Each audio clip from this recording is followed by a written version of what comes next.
Hey, I'm Decathlon Gamer, and I am so excited to bring this to you. It is Cities Skylines 2, finally available for public consumption, available right now on Steam and other platforms. This is from Colossal Order, and of course, this has always been a key component of the gaming industry.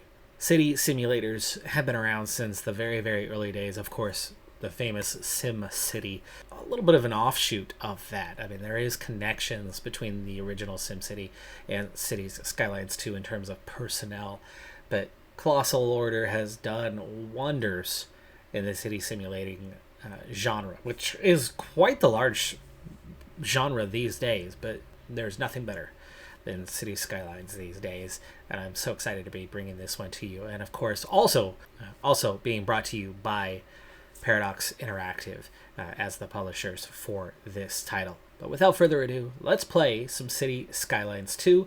I also intend on bringing this to you as a series right from the get-go. So if you want to do me a big solid, drop down below, click that like button, leave that comment, even if it's just straight algorithm comment. But let me know if you are excited as well for City Skylines 2, if you're going to be playing it alongside my own development of a city here in game, as that'll go a long ways to help with a small channel and a very, very busy title. I'm sure there is going to be a ton of content out there for this one. I'd like to have a long series, and if I'm going to manage to do that, it definitely requires that help, especially in the first 3 episodes where that algorithm is vital. On launch, we have 11 maps available to us. The maps are going to come with a variation of European or North American themes, though you can change that. They're going to come with a regional climate, whether northern or southern hemisphere. They're going to give you information also on the buildable area, the outside connections that are available, and of course vital in this game, and also the natural resources that show up on the map. We have an archipelago haven with a number of small islands grouped together. We have Barrier Island, which is a big key, like Vancouver Island type situation, or maybe a Manhattan Island type situation, Long Island maybe.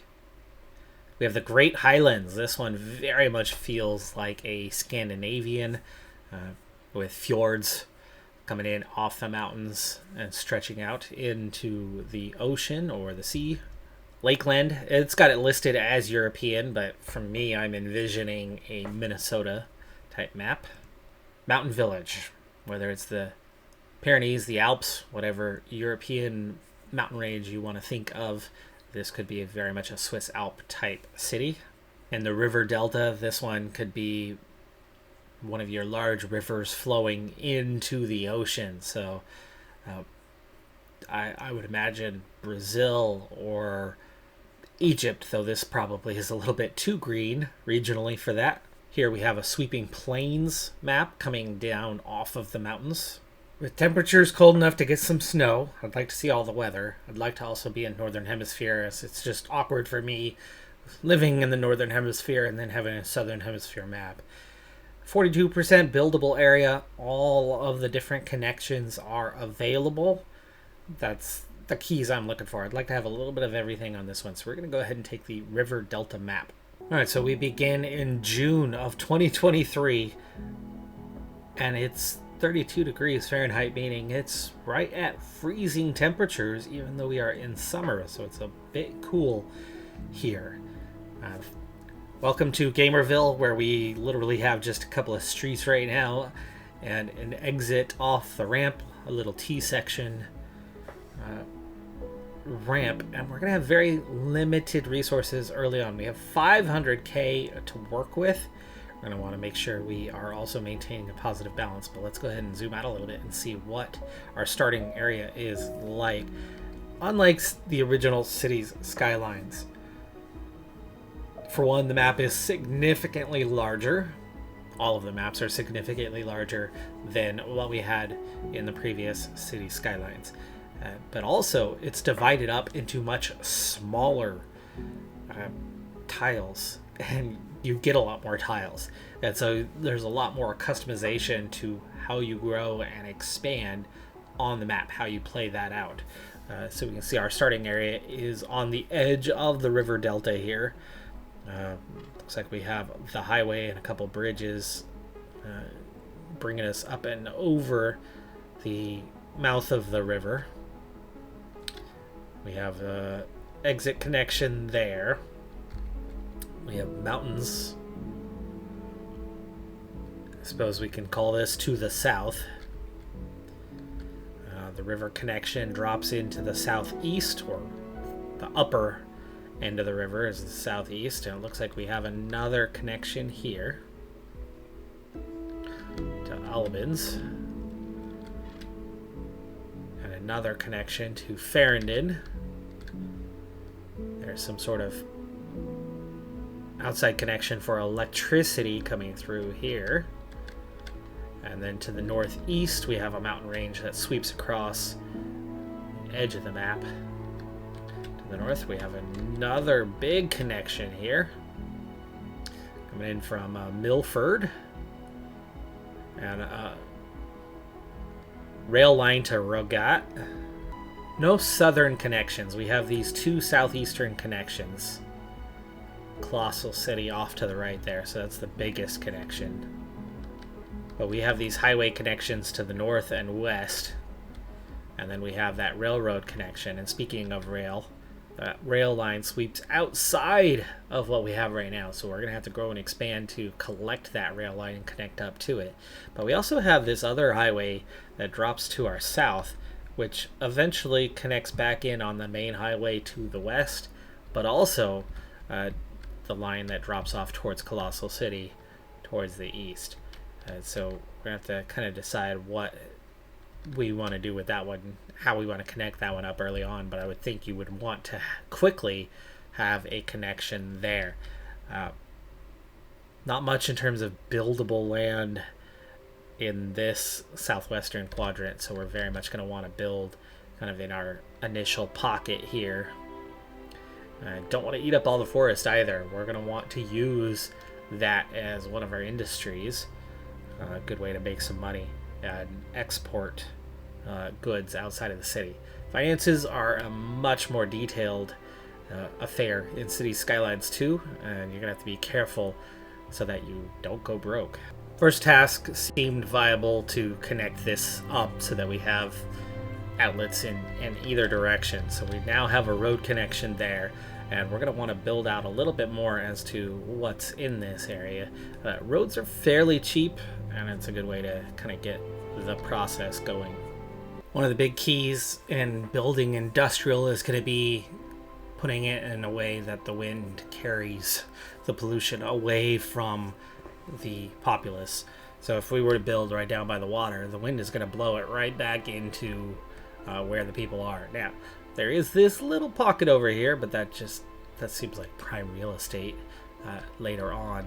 In reality, I'd really much prefer to be by the railroad tracks and on this side of the river. But it looks like we might have to put in kind of a small unit. We do have power coming in through here. Okay, that's good to know. That'll be a good way to connect up to that. So I think avoiding the bulk of the forest, we're going to try to kind of sneak around to this back and use this pocket here for our early industrial.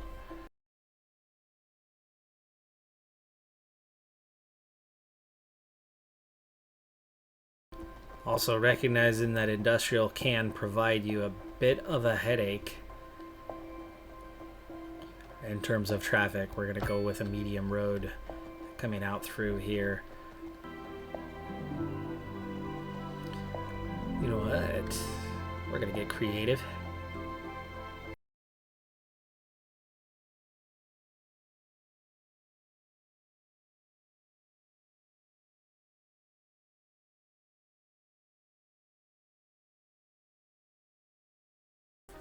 Alright, so that's going to give us kind of our initial run, and I already think that I should probably upgrade this as well. This traffic circle is mighty small. Oh, we haven't... Okay. We don't have medium roundabouts available yet. We'll have to do that later on. I've already kind of got our medium road to connect to that industrial area. Let's go ahead and zone, and then we're going to unpause the game for the first time here shortly. I want some commercial near our on-ramp, so we'll put in our first little pocket of commercial here. We're going to put in our first pocket of industrial back in this area.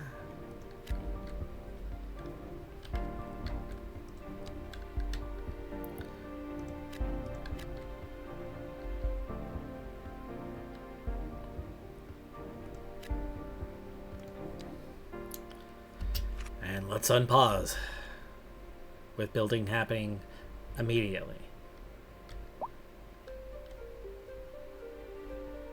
Now I think we are going to have to make, we're going to have to make sewer and power connections of some sort.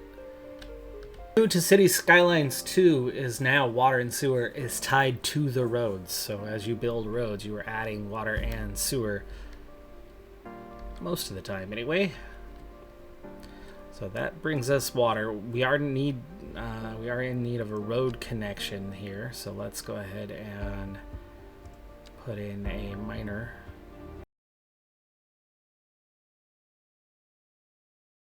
As everything flows away from us, we're gonna make our sewage outlet out here. Connecting that up is gonna be a little trickier, but we'll find a way. Adding in a transformer station. I might put in a wind turbine for us as well. I'm still a little undecided on whether I want to put that in. This would probably be a good spot.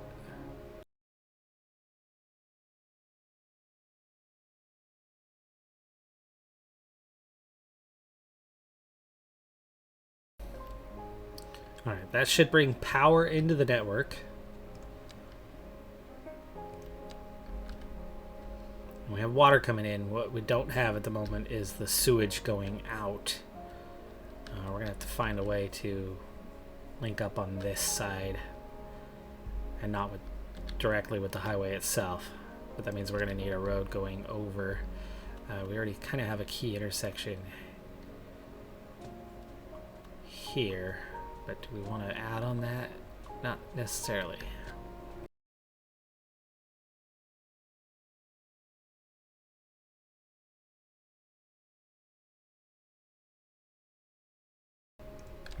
Alright, so we've added in a road over there. We have sewage. We have electricity. We have water. And we're down to 400,000 already. So we've already spent 100,000. But let's get things building and see what that does. Demand's starting to show up. Let's also speed the game up a little bit. And we're already starting to see our first traffic. At the moment, we still have a population of 0. We are seeing some shipping, active shipping.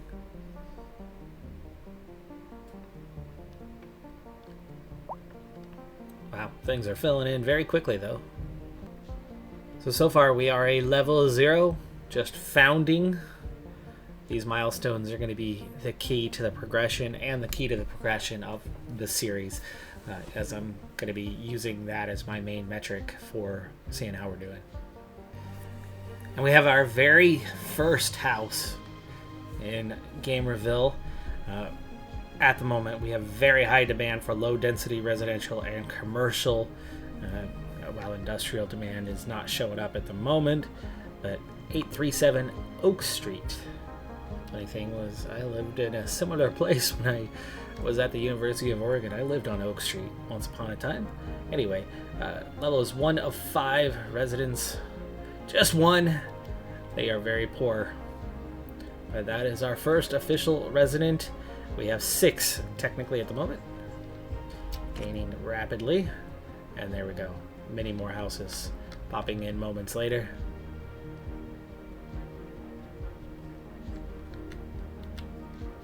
Already up to a population of 12 now.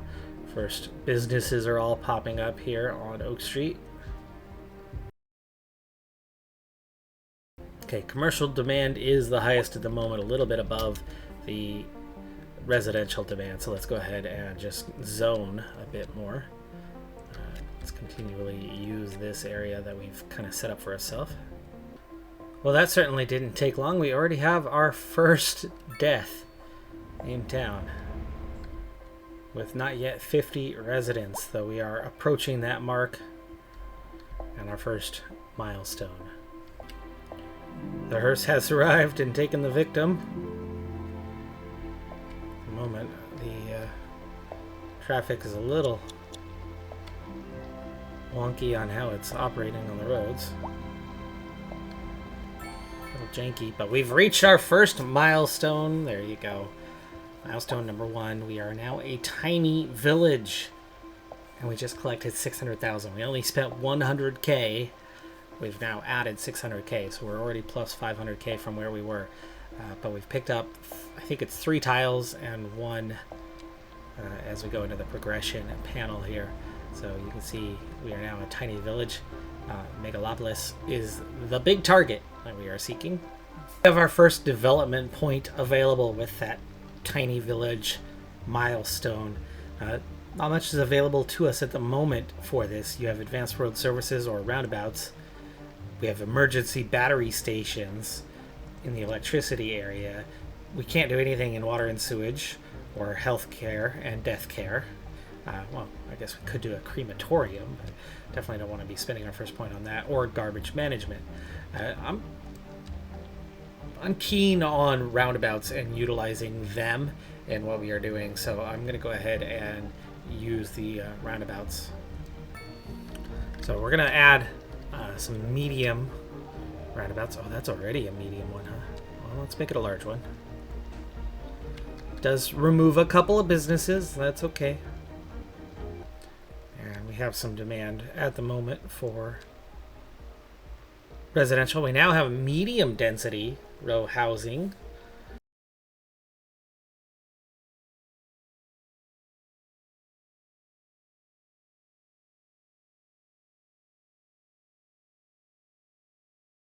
With that big increase for the milestone, we're up to $1 million. We're still making a negative balance though, but it's not severe. It's only 364 an hour, and I think a big part of that is that we are importing our electricity. But right now, we just don't have a good environment for wind-based energy, and I'm not a fan of coal-based energy. So I think that import is going to be the big thing. Let's see what is going on. Well, for one thing, I haven't touched taxes. I suppose we could. Yeah, service upkeep's main cost. Oh no, the imported electricity is not costing us much at all. It's just maintenance and resources. But the residents have come to expect a certain level of services, and we simply do not have the capacity to provide them within the city. Government subsidies are providing the bulk of our funding so far. But we have nothing in service trade. That's one thing I'd like to kind of get on with here at some point. One thing we could do is we could expand our map at this point, and we have unlocked some new industries, by the way. We have healthcare, death care now, medical clinic. That's going to be expensive, $105,000 a month in upkeep. It's not just the money you put up front on it. It's got a significant cost to it. Landfill lot. Okay, we could get a landfill going. That's much better on the upkeep side. It's probably a good idea to add in. We're going to want this to be somewhere out by the industrial. I'm wondering if it's time to... This is rail line, so we're not ready to connect to rail line just yet. Do you think we're going to want to add in a bit more residential? And this is probably the best area to do it. I don't think we could hit both sides of the highway, but we can hit a northbound off-ramp, on-ramp to kind of set up into this area. So why don't we start with that? We haven't unlocked anything with highways. I think that's going to have to come later. Population is starting to jump a lot faster now, 190 people and counting, and we really still haven't spent hardly anything. Also, our money is trending in the right direction, now just 122 negative, so we're definitely starting to generate some more taxes than what we were doing previously. We're already starting to add into this pocket a bit.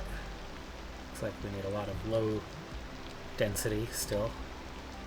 I do have the 3 map tiles. I think it's time we jump in and do something about that.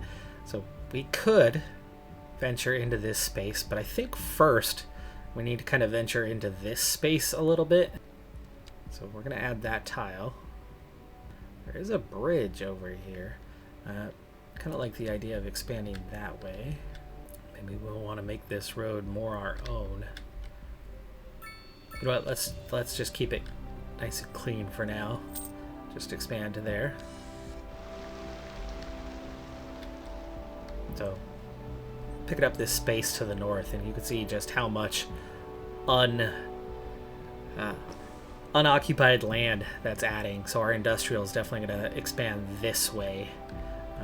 Well, I want it on the other side mostly, so maybe we won't do too much that way, but short term we'll expand a little bit this way. And we are finding more need for industrial, but I have not utilized all that's here, so let's go ahead and more low density residential coming. Already over 250. And we have our first signature building unlocked. So the rock musician mansion. This famous rock star lives in this mansion when not on tour. Those signature buildings come with various perks. So the perk is kind of the idea on what it is that you want to get with those. Feels like the rock mansion could be here. Can he afford his own private bridge? Right now services are all being done out of the city. What do we have here? Oh, the signature building. Okay. Now I'm trying to work on that balance, right? We have nothing in terms of a medical clinic. This could do a lot, but it's the upkeep that makes me nervous. I do think we've got to do something though. Alright, so our first services building is a medical clinic. It's going to instantly drive up the cost quite a bit. We were nearly break even. Now we're 1,000 in debt. But we got 917K and we're growing at a rate that, yeah, suddenly demand for everything just went up significantly now that we have some healthcare. Just like that. Big demand for commercial. Let's go ahead and take care of that one.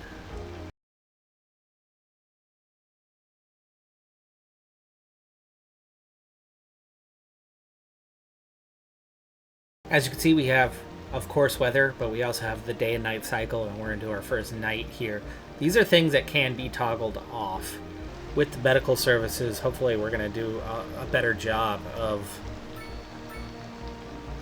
not seeing so many deaths and improving the population rate a little bit faster, 400 now. And already we're taking a big cut out of that money loss that we had, so we've already made up a lot of ground in what we were losing.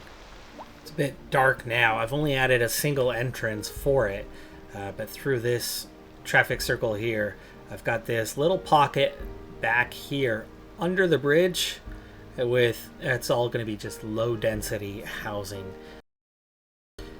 Meanwhile, I'm slowly expanding a little bit further out on the commercial, but we're starting to see a much larger demand for industrial, and so I think it's time that I, for one, turn that into a traffic circle. Have to go probably large on this one. It's about time I start to add in this area as you kind of enter in for the next commercial activity area. And there you go, milestone number 2 unlocked. We are now a small village. We picked up another 700K, and for the second time in a row, we managed to only spend 100K. So that's another plus 600,000. So finances are doing just fine, even though we are in the negative. Of course, long term, we want to get that to a positive balance. But in the short term, spend money to make money, and that's going just fine for us. We got 2 development points. We've got 4 more tiles available to us, so we'll be able to continue our expansion project. Our next target of a large village, we're about halfway in terms of the XP that we need. So each stage, each milestone gets harder and harder to acquire. It takes more and more XP to get there. But for this small village, we got an increase to the loan limit. Taxation is now available to us. We've got medium density housing, both North American and EU style. We do have the education and research development tree now. Elementary schools and high schools are now available, so we're going to get into schooling here quite soon, which is going to allow for advanced jobs. With the game, there's going to be two primary focuses that I'm going to be getting into. So the first primary focus is to get up to the megalopolis, getting all the way through to become the largest that you can become. That milestone, 671,000. We got a long ways to go on that, but it really unlocks kind of the what's left. So you are able to get through all of the development tree.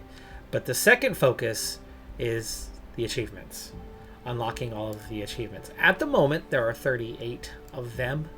And, we're starting to make some progress into some of these, like the Explorer last mile marker. Oh, yeah, that's going to take a while. Looks like we're going to need our own electricity to get that first achievement.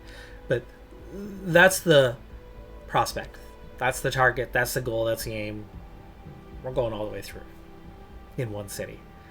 Long ways to go yet, but we have 738 people. And just a little while ago, we had absolutely nothing. 2 milestones already. 1.6 million now, where we started with 500,000. So, again, that negative balance is really not hurting us right now. Demand is high at the moment, and we're definitely going to have to expand out, and that's the whole name of the game. But our small village is looking good early on. That is going to do it for this first episode of our Cities Skylines 2 Let's Play. If you did not do so at the beginning, please, it'll help with the algorithm immensely. Drop down below, click that like button, leave a comment. Let me know what you thought of this first episode. Are you playing along as well? And I'll see you next time. Have a good one. Be safe out there. Bye for now.